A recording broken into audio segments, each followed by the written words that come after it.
السلام عليكم وأهلا وسهلا فيكم بحلقة جديدة. حلقة اليوم خفيفة ولكنها حلقة مهمة جدا، عشان في حلقة اليوم جاي على واحد من المطاعم اللي أنا شخصيا تربطني فيها ذكريات قديمة جدا من الطفولة، أكثر من 10 سنين وأنا بجرب المطعم وما زال محافظ على جودته، وبالنسبة لي بعتبره أفضل مندي في الدمام. حلقة اليوم في مطعم فريد.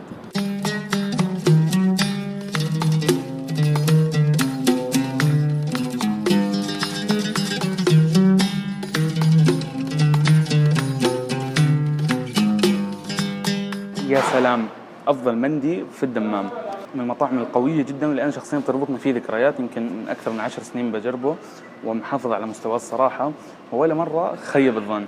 طلبت عندهم شغلتين من الأشياء اللي بتميزوا فيها جدا وأقوى الأشياء اللي عندهم. طلبنا نص مندي رز مندي ونص مضبي بالرز الأبيض. نتجهز عشان نبدأ، واليوم بدنا نضرب بالخمس.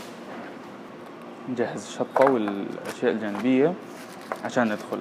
المندي الصراحة عندهم خطير جدا، واللي بيميزه الصراحة طري جدا. شوف كيف منفصل من قبل لسه ما امسكها. بيكون في المندي ماخذ تحميرة رهيبة وتتبيلتهم كمان ممتازة. خلونا نجرب وندخل في المود. ناخذ من الدجاج ونحطها مع رز المندي. الصراحة رز المندي عندهم من عالم ثاني، مع الشطة شوي، وبسم الله.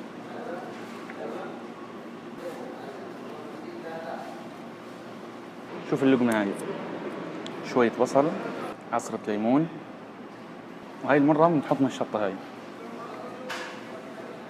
وأكيد الدجاج الخطير. هاي الخلطة اللي لا يمل منها. اللي بيميز صراحة المندي عندهم هي الدسامة الموزونة. بتحس فيه دسامة زاكية، مش زايدة عن اللزوم، ولكن الرز صاير نثري ولكن طري جدا. شوف كيف.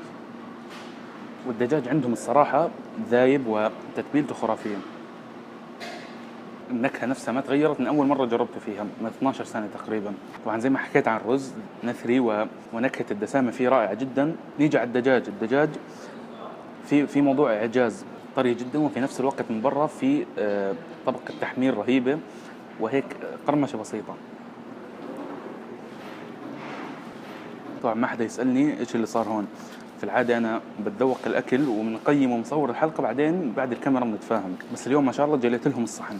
بس مشكلة الواحد جاي جوعان والأكل زاكي ومطعم واحد معنا اليوم بس، فالواحد ياخذ راحته. ندخل على النص الثاني. عندنا هون صح إنه زي ما حكيت لكم أفضل مندي في الشرقية، ولكن المضبي عنده خيالي، وأكيد مع الرز الأبيض، وبدلعك فيه مع الكشنة من فوق، الزبيب والبصل والأشياء الجميلة هاي. برضو المضبي نفس الكلام، طري جدا وفيه نكهة رهيبة، وفي نفس الوقت قرمشة خارجية. نجربه هاي مرة مع الرز الأبيض ونشوف. فوق المضبي كمان دلع أكبر، نكهة تدخين معها. والله في هون تحلاي، خليها على جنب حاليا ونركز في المضبي. المضبي رائع جدا كمان، برضو من الأشياء المميز جدا ومن الأقوى في الشرقية، ولكنه مختلف، مود مختلف. الرز نثري ولكن أخف شوي، مش بنفس دسامة المندي، وفيه كمان نكهة إضافية من الكشنة اللي فوق، البصل، الزبيب، الحفلة هاي. نسوي هون برضو اللقمة المثالية.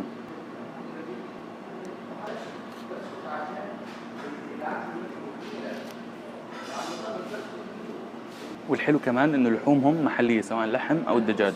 برضو الدجاج المضبي ينطبق على نفس اللي بينطبق عليه الرز، نكهه فيه ممتاز جدا، ولكن اخف دسامه وانشف شوي. ولكن هون انت بتحس بنكهه اقوى، تتبيلته خرافيه جدا، اذكى من المندي، وفي كمان نكهه التدخين اللي مش موجوده في المندي. وجبه رائعه جدا. نروح نغسل ونختم حلقه اليوم بالحلويات ونلخص تجربتنا. يا سلام، وجبه الصراحه عالميه. بدنا نختمها بالكنافه. الكنافة والقشطة الصراحة، الكنافة هاي في إلها تميز وطعم خاص عن مطعم المندي. سخنة طبعا، خلونا نجرب.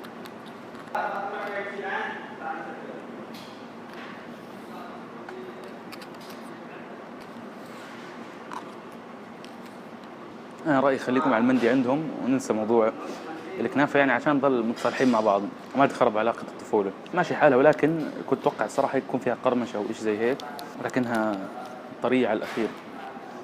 بس يعني لو حابة تحلي بعد المندي أحسن ولا شيء. وصلنا هيك لنهاية تجربة اليوم، وحاليا نلخص التجربة. إيش تأخذ، مندي ولا مضبي؟ برأيي الصراحة خذ الاثنين، لو كنت مع حدا اطلبوا مندي ومضبي وتشاركوا مع بعض، ولكن لو كنت مصر على خيار واحد فبالنسبة لي يمكن المندي عنده أكثر تميز ولكن المضبي ممتاز، فلو بتحب الطراوة والدسامة أكثر شوي خذ المندي، ولو بتحب الأشياء اللي ممكن أخف شوي خليك في المضبي. حلقة رائعة جدا، وأكيد المطاعم اللي راح يستاهل معنا تقييم عالي.